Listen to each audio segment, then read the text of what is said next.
continued coverage by the Hindu on the ongoing LPG shortage, liquefied petroleum gas or cooking gas shortage across India, indeed, which is part of the larger crude oil and gas sectors supply chain constraints that not just India but the rest of the world has faced since the war, the Israel-US attack on Iran began on February 28th, exactly a month from now, back on February 28th.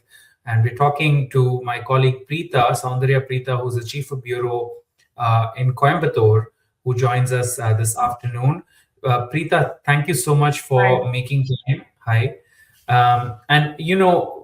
Just a couple of days back, we spoke to Lalatendu Mishra, our colleague who's been covering the markets and the RBI for decades from Bombay. He sort of gave us a snapshot of what's going on there.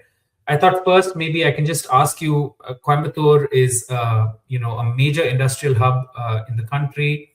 It's also a major automotive hub. It's a major hub for small businesses, MSMEs, textiles, and the southern belt in general. Coimbatore is the nerve center.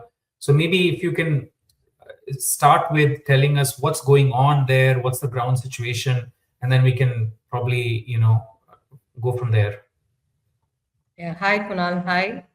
Thank you for, it's nice to be in this conversation. Coimbatore is feeling the LPG crisis hard.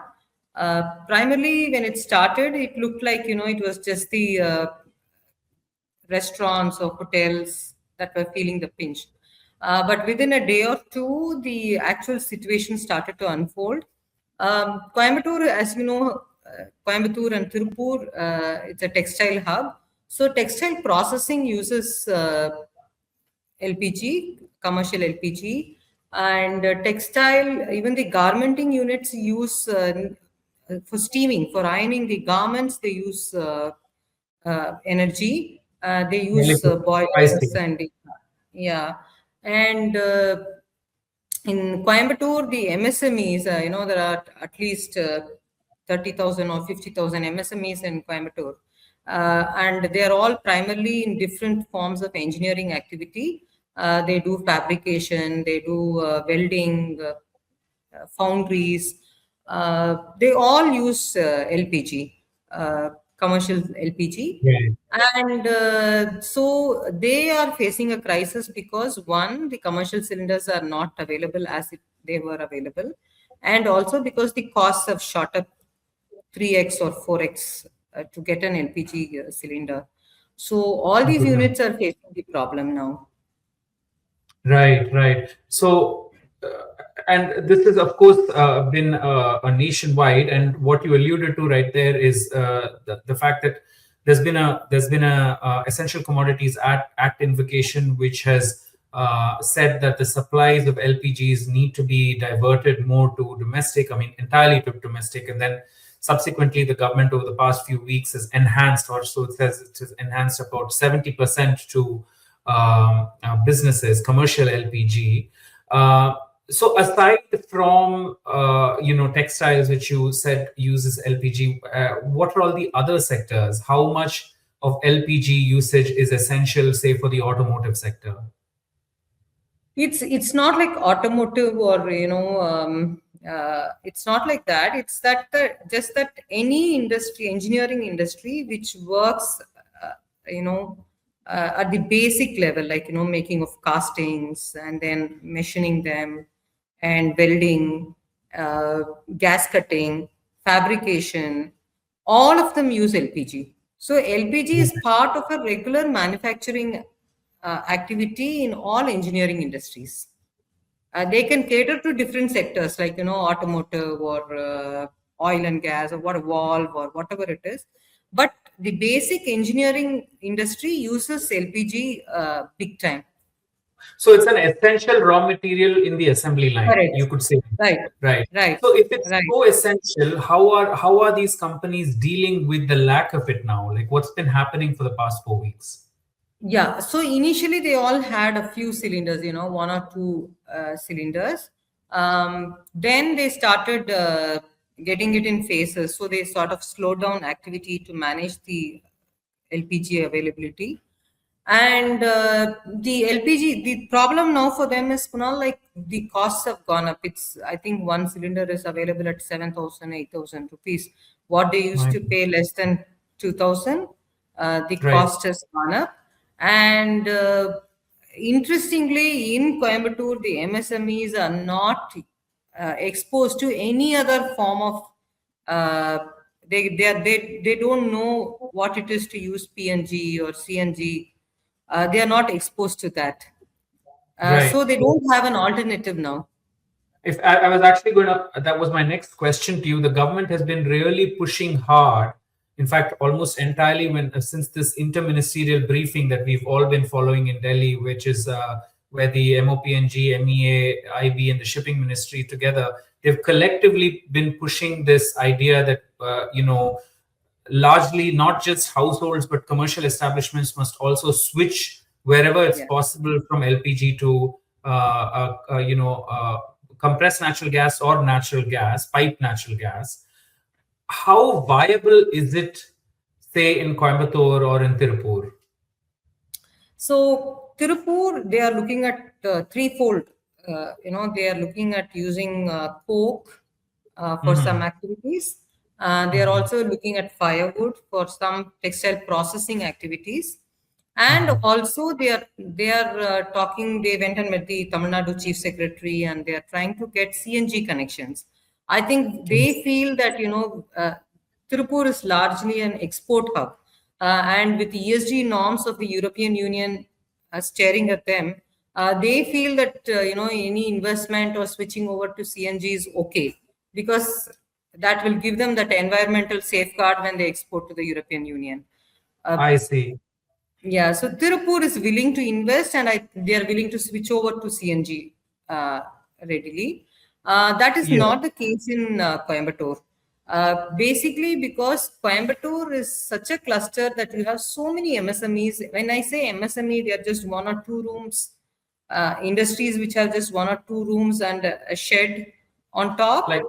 really micro industries. Yeah. Yeah, very micro. And Yeah. to take a pipeline through the roads and streets of a city to give a PNG connection, I don't know how this is going to work. But I think the government has mandated that all of them register for PNG. And the welding units here, they told me that they go from one side to another. Those who Hmm. weld drills, so they carry the cylinder with them. Right, right. Yeah, they're actually mobile welders. They go from one, Right. yeah, right, right. Right. Yeah, So they will not be able to use the PNG. right, right. It's And practically not possible to use the PNG. yeah, it's Yeah. practically not possible. And the MSMEs that I spoke to, see, maybe the medium or large scale foundries, they should be okay with PNG. They are Mm-hmm. all moved out. And all industries that are in industrial estates, Mm-hmm. they are fine. They are Right. fine using the PNG. The MSMEs that are scattered around the city, they will find it very difficult. And these are the units that use commercial cylinders for small activities, Right. fabrication, weld, gas cutting, and all those. So when I Right. spoke to them, they said that three factors matter to them. One is return Mm-hmm. on investment. Right. Second is the technology that, or the equipment that is needed at the workshop when they switch over from a cylinder to a piped natural gas. Uh, Right. they Right. will have they need that technology. Mm-hmm. And also, like, see, these workers are all migrant workers, and they Mm-hmm. should be taught how to switch over to So these activities. there's also a skill Skill. realignment that needs to take place. Yes, yes, Right. yes. So Right. what they were Right. telling me was like, they can't switch over tomorrow. That's not Right. possible. Right. Right. Even This if they is give a willingness, yeah. This will take time, and they need government support very badly to technology support. right. As you said, the technology to move from these sort of carry along mobile cylinders to piped, and the sort of Not only, and the yeah, correct. capital, Right. right? Yes. See, And the because capital needed to the sort of, tube yeah, that they use, Kunal, we also have to understand when they use an LPG, it's basically propane and butane. right, And when right. you switch over to natural gas, it's going to be different. So, Methane, yeah, yeah, methane and the pressure and all those factors. So yeah, it's not a simple change of from one form of fuel to another. Uh, correct. the applications vary, so they really need a lot of awareness and technology support to for the switchover. And these are very small units which Yes. already, yeah, are almost, they hand to mouth in a manner of speaking. These industries are not the headline industries, Right. uh, right? But they are employment generators and they are basic for any engineering activity. It's a labor-intensive industry, which is Yes, like the sort of the backbone for most of these engineering yes, activities. You right. specifically said just before we got on this, conversation that Tirupur is better placed because of a CNG pipeline. Can you talk a little bit more about that? So, Tirupur outskirts, they have a CNG pipeline, and several industries have started using CNG there. Only Hmm. those within the city are not using CNG now because the pipeline is connectivity is not available. So Right. the Tirupur Exporters Association office bearers told me that when they met the chief secretary, he has assured them that even the industries within the city will now be given permission to get the CNG pipeline.